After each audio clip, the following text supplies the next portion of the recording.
Mesdames et messieurs, bonjour, encore une fois de plus et bienvenue dans cette émission Agenda culturel qui va recevoir pour vous les artistes et musiciens qui vont défiler dans cette émission Agenda culturel pour vous donner quelques informations selon leurs orchestres et pourquoi pas pour parler de la culture de notre pays à travers la musique. Et aujourd'hui, nous allons recevoir pour vous premièrement Chomi, donc c'est lui qui évolue de l'autre côté et notre ami Robin Omodibou. Encore une fois, deuxième invité, il y a plateau autour à la Bomona, Kunzardo Général Tetumba Oyo. Donc, Bassimi Masolo, il y a retiré à côté, il y a hérité Wa Tanabe. Et ensuite, on a des plics comme alliance, pourquoi pas, pour parler de toujours ouverture pour la Noussa qui nous sont depuis l'année passée. Pour ne pas trop parler, mesdames et messieurs, je dis déjà merci à la grande équipe technique, autres travailleurs à Bango. Merci comme ça à Guy Mabou Cordon et encore une fois, Pepe Sala. Guardiola, merci comme ça, Miguel Milia qui est au montage, pardon, et à la régie finale de pensée, on a MC Riga, Manzemba, le notable et Carlos Elikia, et puis Nietzsche Mbungu, et puis encore une fois notre ami Gaëtan Naka. Merci à tous les héros du rôle de machine qui vont travailler dans cette émission Agenda culturel. Premièrement, je dis déjà bonjour et bienvenue à toi, Chomi, dans cette émission Agenda culturel. Hello Casserole, bonjour Ebika. Bonne santé. Tout est bien quoi. Non, tout est bien, tout est bien quoi. Voilà. Bien que chiffre 9, mais tout est bien payé. Ouais, chiffre 9, déjà nous voilà tout est bien parce que nous avons une évolution chiffre 9, rien à dire, rien à commenter. Nous avons félicitations quoi. Voilà. Nous avons félicitations partout. Nikili, Angola, monde entier quoi. Monde entier presque en tout cas, nous avons félicité mon boulot de PC, moi en tout cas, nous avons consommé chiffre 9 dans les bancs, en tout cas, dans le bac, tout est bien quoi. Voilà, merci, tout est bien mesdames et messieurs. Rentrons encore une fois de plus de l'autre côté de la régie pour soulever cette fois-ci Yeyo avec Robin Omodibou. Toujours, on a exploité animateur, donc beaucoup plus côté notre ami Chomi à s'exprimer dans Katia Yeyo. Et puis je me retrouve juste après. Mesdames et messieurs, on suit et on vous retrouve tout juste après. Merci. Voilà, nous sommes de retour sur ce plateau, mesdames et messieurs. Là, c'était Yeyo avec Chomi. Mais Chomi, c'est comme si, dans Yeyo, on dit aux Arabes la capacité à voir le moteur. Il faut voir un frère de Sokabouya, où il faut le côté à faire. Non, il y a que ce n'est pas j'aime bien. On a bien, ça va bien, donc on ça va bien, en tout cas, on a fini ma casse parce que et on a passé ensemble parce que on a monté dans le domaine ça on a appris ça ma casse pour comprendre que mon entier va dans la biso bien quoi tant que mon confère dans ma Kabuya mon lobby tant mon on a lobby tant au Kabuya au temps comme Kabuya donc Kabuya au lobby donc tant aya qui wana président binanga Chomi faut voir que yona Kabuya en tout cas il a hésité qui na mon que nous a bosser à surtout chipper na yi makambo na beke mameza mon dikolo et dans mon dikofi piton na mon qui aya qui yemo pe Kabuya santaki déjà yemo Kabuya na si place après na parler soit dans l'émission et puis Chomi na ngori coach à l'animateur donc yo coach va kunza la coach à l'animateur na éviter à kunza piton soit na ndenge na eko a bolobela et puis ala nani comme mo ya comme général de Tumba il y a un général de Tumba il y a un général de Tumba Chomi na ngori soit la coach à l'animateur aux hommes donc ça va bilo mo biso mi animateur ka ba to ya na mambo bongo vous comprenez donc tant masaya qui a bois qui donc amuni yemo pas santé qui habiter na bois qui pena na mutu mo pena boazo koma ba place wana pour même à général de Tumba mo et biso ba place na biso ko koma wana ba place wana to kenda wana ba moka wana ko visiter en tout cas c'est pas peu de choses et c'est ngapena na faut dame kitoko faut kima ba mako makasi il faut bien avoir pompage qui tire ça dans ma tout pe non ça tient que non a complètement OK na studio là je peux qui se m'appelle sur ba pino c'est bien dans ça tient que atondi on se comprend les yoka donc voilà donc tant yenga yoka kama monege o libanga ba chelinga la scène ngana béton o ba passer ngeza libanga donc qui est bien quoi donc c'est pele na iko aboka bien aboka pe Chomi na ngori donc na ya no mesa yeah ale no mesa Robin Omodibou naleli nako kende na ye nako lala na ye kenda na ye Robin Omodibou nako kende on se comprend que non mais mai na ki les deuxième octave voilà pour ça la musique a soumis passe na ye no mesa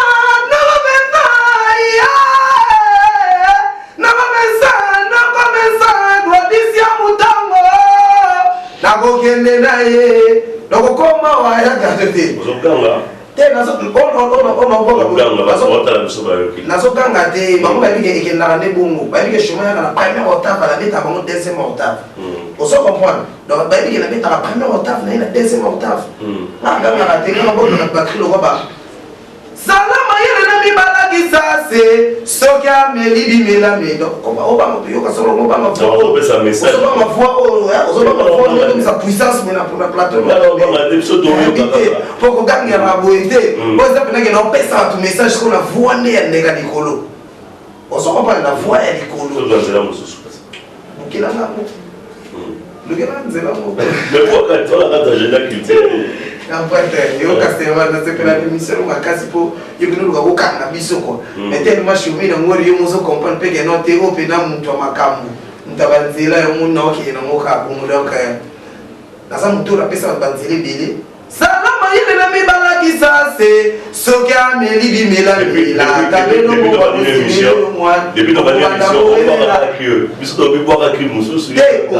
naosobokelo Vincent ozama yele na mibalakisa sa soki ameli bimelamela kabelo mbongo noki te waya ozimeli omwana bokobanda kowela ne etire toeza eloko mosusu ntana longwe awa nabetelo soki omonake nana biloko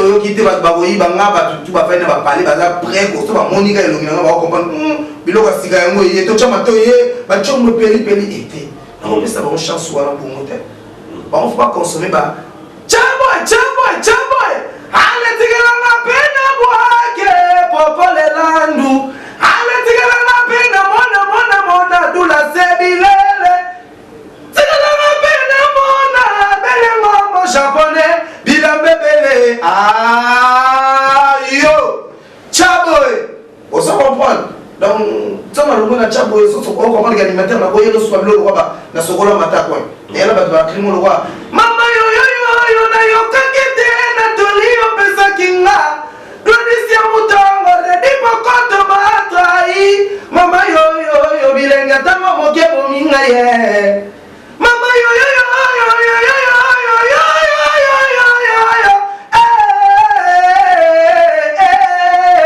omoni balokoti yango 4 lettre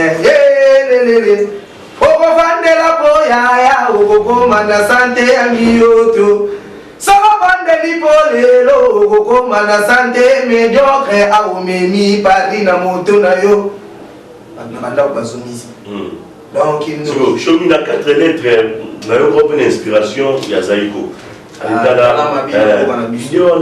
utaendenezaka bobilo moliku mutasemposaki kotisama uswati yo mutu yaki na mayele na yo non biso nde toza moto totravaillaka baide ezaka terme ebele mais président mobile mondeko ye mpena mpona ngai parce que ye muta babatizanga nazala coach ya baanimateur tosoko pando mpona ngai aza grand mutu oyo nzambe atindelaki bainspiration mpe ebele azalaka afandi ndako batongi bainspiration biso bashemi tofandi wana totalaka boloko azobengi lelo président kebe ezala te oyo batielaki yo paquet na orchestre yango keke non même pas biso nde tozobandaka boya shomi biso tozala mitema moko boye lokwa bato wana nyonso te tosoko comprendre biso nde toza boye femme nga komosanga aza na yebi shomi nango ya ntongo bakote moko boye na ndenge agi donc biso toza bato apprécie te toza bato mbangu te toza bato oyo tozala so totyeli ya baplace moko topemi faut sentir ndenge banoko oyo bapemi bazosala nde mosala po bakende de l'avant osoba baye te mpona babulu moko boye soi-disant kwa soi-disant makambo moko boye te ezwa ntan yango ya kozela biso mpo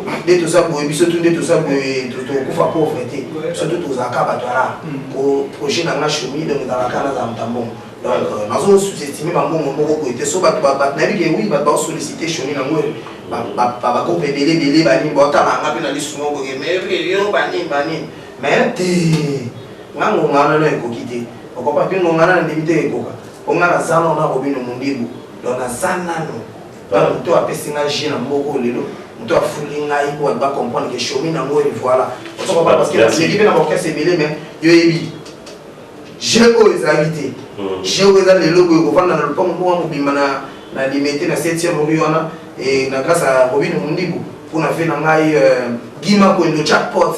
Gima Kwendo jackpot et Aba Laetitia Makwendo. Atala na habité Chomi na ngore. Banda lelo en tout cas vraiment il a bon boulot ça les biso. En tout cas faut soit parler. Mais sinon félicitations pour ne pas te flatter, félicitations, tu as fait du bon boulot. Merci. Voilà, mesdames et messieurs, encore une fois mes salutations très très chaleureuses à l'honorable Henri Toua, mon gasoline du Parlement, donc beauté dans le cadre du Parlement, honorable Henri Toua, merci pour tout ça. Merci encore une fois, Papi, comment est ça, Papi? Bon, mon toujours, Francis Pondani, assassin de forme, et Patrick, qui faisait les bâtonnets au Koukaïou du bon dimanche à vous. Merci pour tout ça. Alors, Chomi, là, c'est ta préférée, c'est votre total à 4 lettres. Ah, 4 lettres. Voilà. Avant que tout ça, on va libérer, donc avant là, non, profitez, faut que bateau n'y soit pas, on va voir ça la force à ma campagne qui est les bossos. Et venant à John Bolikamba, y'a nouveau riche. Tout cap à niveau dollar, ma casse dans le secret, ça va un papier d'idée à la boutique, à tout le au final, on va sur la côte, la boutique à l'idée, ma au pays collection, en tout cas, maintenant, la client sur mieux que la mawa. On dégué face au ma pièce, on s'est ranaté, boss John Bolikamba, il a PC moté, et la bourse intervient dans la papier d'idée, ma Francis Oueta, mon vieux, donc il y a la camarade, mon pas Francis Oueta, avec la même chose. Voilà, encore une fois, rentrons de la régie pour découvrir les savoir-faire de cet animateur, donc le jeune animateur qui évolue de l'autre côté, donc il y a Robinho. Coach de tous les animateurs coach. Coach de tous les animateurs. Voilà, voici pour vous 4 lettres et puis on revient juste après ça. Voilà, 4 lettres, mesdames et messieurs, encore une fois, c'était juste pour découvrir les savoir-faire de notre animateur. Donc animateur, il y a Robinho, Mundi pour Chomi, il y a la Chomi de guerre, Chomi na mweri coach. On va pas écrire pas mal de chants, c'est Chomi na mweri, Chomi me buruzo, Chomi na mweri, yabaliana, moi bebeto, chez le malaga, chez Nangaya, Richie Nanga, Lingio, Chomi na mweri, yagadovana. Mais je veux dire, il faut que ça soit Robinho, merci. Mon parcours est à moi mingi, mais pas Robinho ne m'a pas fait quelque part. Faut pas vous avoir un grand, mais. Surtout, vraiment, surtout, à Natalakawana. Donc, ça vraiment patron, quoi. Robinho Mounibou, c'est mon patron. Robinho Mounibou, c'est mon leader. Il est tout pour moi. Et. Ça, on doit rappeler, tu vas rater la vitrine, pas juste bien. Oui, surtout, sinon, paye sous la boîte à Pekuna. Donc, parcours est vraiment mon gars, mais place au pays de ça, la gueule, et au casserole, il y a une bonne émission, et la grâce, il y a Robinho Mounibou, la peau blanche. Donc, voilà. Tout le monde, en tout cas, il faut remercier les collègues parce qu'il est tout d'arabe, dans la côte orchestre, on voyage en Angola. Et la côte orchestre, c'est où il a quitté, on voyage en Angola, voilà, merci. Mesdames et messieurs, donc je tiens à vous rappeler que l'agenda culturel, tout ça, l'île de Saint-Mongo, dans la commune de Kassavou, donc on a reçu Robinho. On dit à plein de répétitions, par rapport à Nenga ont préparé un concert à Saint-Valentin. Très bien que le concert est belé au mardi, mais Robinho Mundi a insisté que casserole qui t'a Mabungo, qui t'a vraiment un lieu à côté de répéter, pas il y a Rodriguez, la commune, il y a Kassavou, dans le centre culturel que ça vient. Tout à l'heure, on a Baki Mabungo et puis Laetitia parle bien que non, on a été maire, bon, on attend que ce n'est pas bon, on a toujours, on a cadré toujours là pour enrichir cette émission Agenda culturel. Voici pour vous, Robinho Mounibou, à s'exprimer dans le micro, il y a Agenda culturel.